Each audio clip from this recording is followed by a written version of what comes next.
La otra noticia internacional de la semana es la fuga de 5 dirigentes opositores venezolanos que permanecían refugiados bajo asedio durante más de un año en la Embajada de Argentina en Caracas. Ellos son Pedro Urchurtu Noceli, Magali Meda, Claudia Macero, Humberto Villalobos y Omar González. Todos están vinculados al partido opositor 20 Venezuela liderado por María Corina Machado. Se refugiaron en la Embajada Argentina en marzo de 2024 para evitar órdenes de captura por supuesta conspiración y traición a la patria de parte de la dictadura de Nicolás Maduro. La operación de rescate liderada por el gobierno de Estados Unidos ha representado un duro golpe político al régimen de Nicolás Maduro. Nos comunicamos en Alemania con Andrés Izarra García, quien fue ministro de Información bajo el gobierno de Hugo Chávez, cargo que ocupó en varias ocasiones entre 2004 hasta 2012. También fue ministro de Turismo entre 2013 y 2015 durante la primera presidencia de Nicolás Maduro. Izarra se encuentra exiliado en Alemania desde 2015 tras su ruptura con el régimen de Maduro. Le preguntamos sobre el impacto político de la fuga de los dirigentes opositores venezolanos, la crisis de la dictadura en Venezuela, los desafíos y los dilemas que enfrenta la oposición tras el fraude electoral del 28 de julio de 2024. Veamos la entrevista. Andrés Izarra, gracias por esta entrevista. La fuga de los 5 opositores venezolanos del equipo de María Corina Machado, refugiados en la Embajada Argentina en Caracas, ¿fue una negociación diplomática, como asegura Diosdado Cabello, o fue una fuga planificada? No, una negociación no fue. ¿Tú crees que el daño político que esa fuga le representó al gobierno, además en plena visita de Nicolás Maduro para el día de la victoria en Moscú, donde él estaba posando de gran estadista, en Caracas le meten el dedo en el ojo y se le fugan 5 personas que estaban asediadas durante más de un año con acoso del Estado? No tenían agua, no tenían electricidad, restricción en los alimentos que entraban, es decir, unas condiciones realmente difíciles producto del acoso del gobierno. Negociación no fue, yo lo tengo descartado. Yo conozco esa casa, tampoco creo que permitió para hacer una fuga espectacular como pinta cierta facción de la oposición, como si hubiera sido una especie de operación Entebbe tropical. Eso tampoco fue.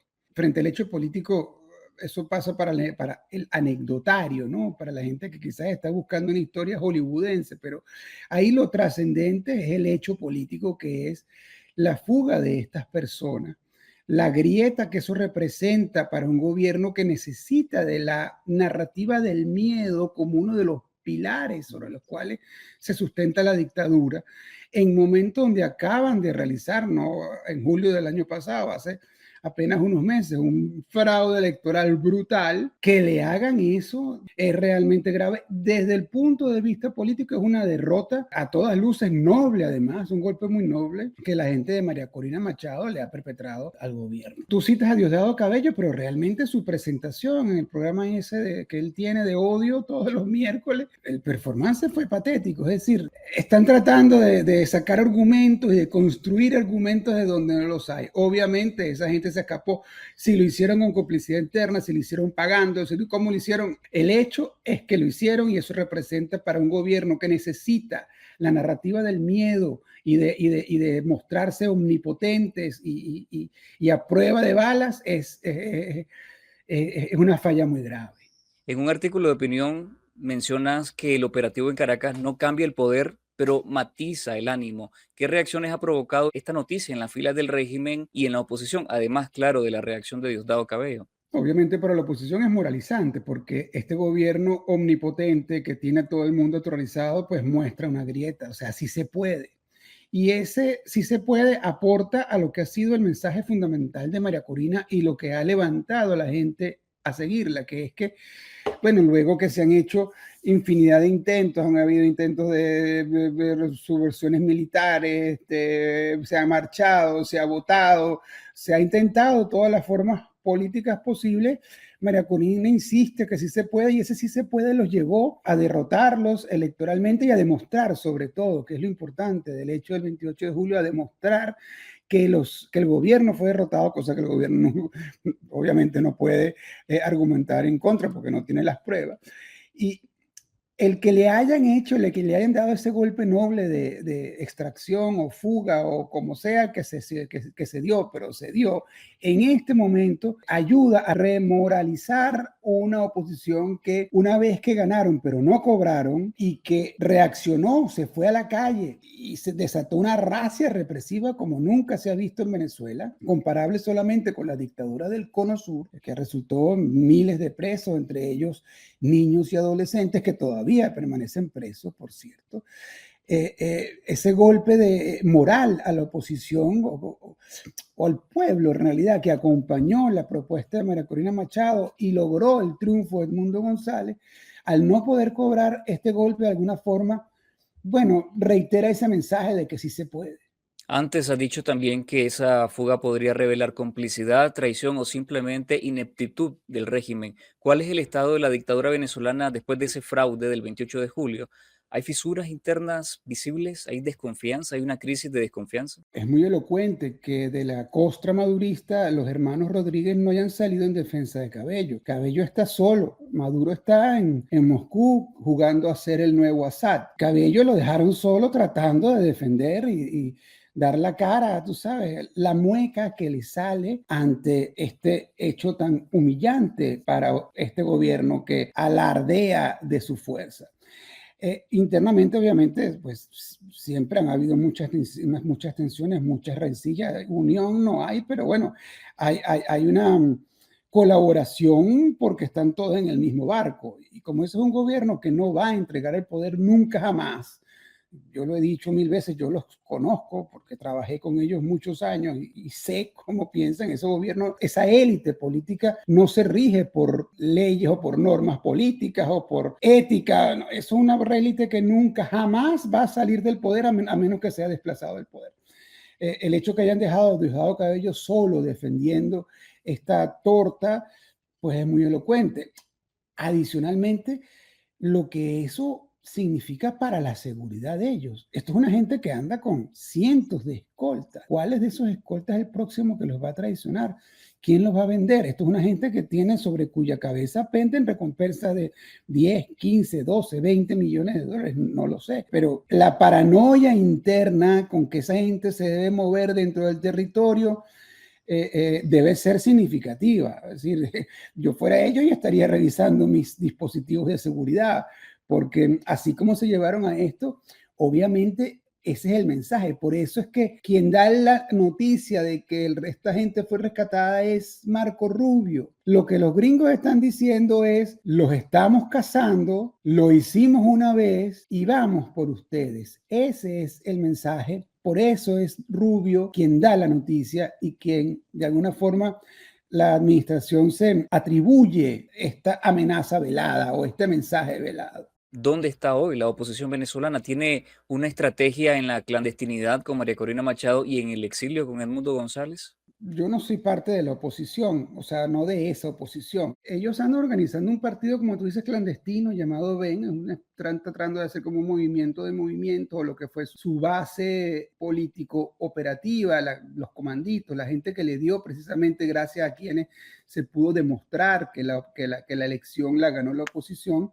Están tratando como que de resignificarla, reconstituirla, reorganizarla en un movimiento de movimientos cuyos objetivos aún no están muy claros porque, bueno, es clandestino, por lo menos yo no lo sé, no tengo acceso a esa información. Pero hay otra parte de la oposición que está apostando a ir a elecciones otra vez. Es decir, utilizar el proceso electoral, no porque el proceso electoral vaya a arrojar resultados fidedignos o porque respete la voluntad popular o porque sea una forma de ejercicio de la soberanía del pueblo, no, sino porque ir a una elección somete al gobierno a una nueva prueba, a tomar un nuevo riesgo, abre ventanas de comunicación, de organización, de bajar al pueblo, de dejar que el destino, que el riesgo actúe. Y a través de ese acto político, de esa fisura, bueno, tratar de construir y tratar de forzar o de exponer nuevamente al gobierno a que se someta a volver a trampear, a volver a falsear los resultados. Es decir, está aprovechando la elección como una ventana para organizar. Y creo que eso es una medida correcta. María Corina se fue por la opción de la abstención. Ella dice, bueno, si no reconocen el 28 de julio, no participamos nada.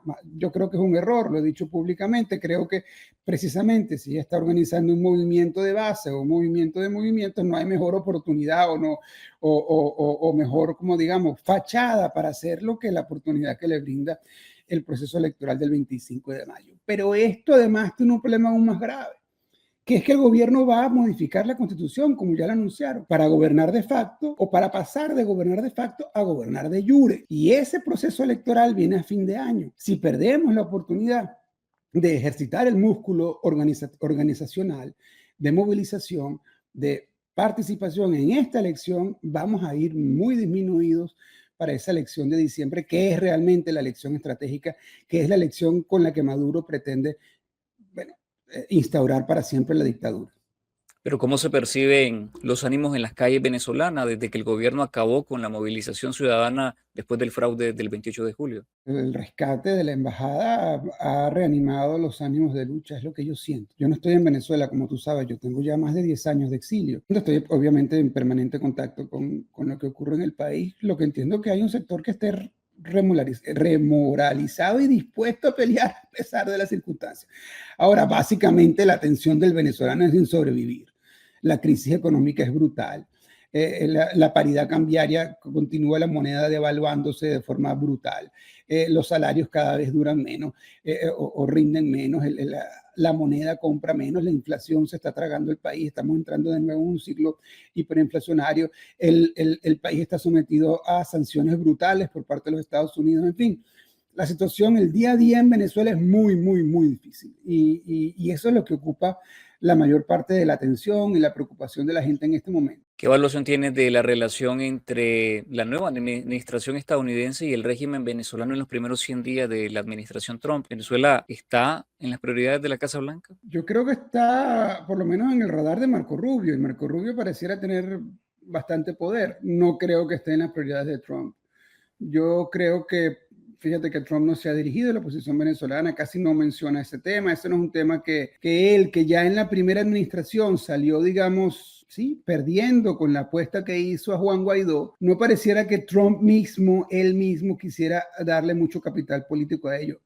No así Marco Rubio, que pareciera que tiene como una, o siente que tiene alguna especie de obligación moral o de misión de vida con derrocar estos regímenes dictatoriales en América Latina, ¿no? Ahora, la administración está endureciendo su posición. Lo que no parece claro es cuán lejos están dispuestos a llegar. Si lo que ya vimos es lo máximo, el gobierno ya sabe cómo sobrevivir las sanciones. Las sanciones, además, históricamente han demostrado que no tumban gobiernos. Eso sí, ahogan a la población, empobrecen a la población, que es lo que está ocurriendo. Pero eso no se traduce en un cambio político. El gobierno de los Estados Unidos está dispuesto a avanzar hacia una operación cinética que permita el desplazamiento de la dictadura en Venezuela. No lo creo. Yo sinceramente no lo creo. Además de la visita de un delegado especial de la Casa Blanca a finales de enero, ¿se conoce de alguna negociación vinculada a las sanciones y a las deportaciones de venezolanos?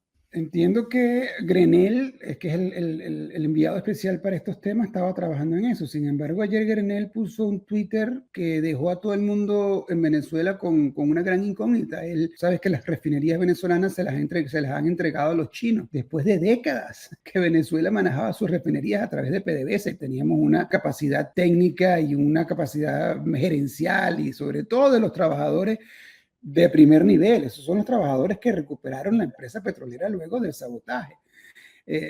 Bueno, ya el madurismo terminó de destruir la empresa petrolera estatal y le han entregado las refinerías, que era digamos, era un orgullo de PDVSA, de los trabajadores, manejar.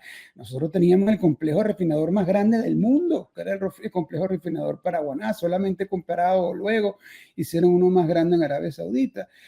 Bueno, se lo han entregado a los chinos y Grenell ayer puso un Twitter en ese sentido, ¿no? Es decir, resaltaba la noticia y algo así como diciendo, bueno, China está avanzando sobre nuestro patio trasero, sobre nuestros intereses, ¿no? Tratando también, creo que ese mensaje enlazarlo con lo que es la lucha geopolítica de los Estados Unidos contra China, que la administración Trump está abrazando como primera prioridad.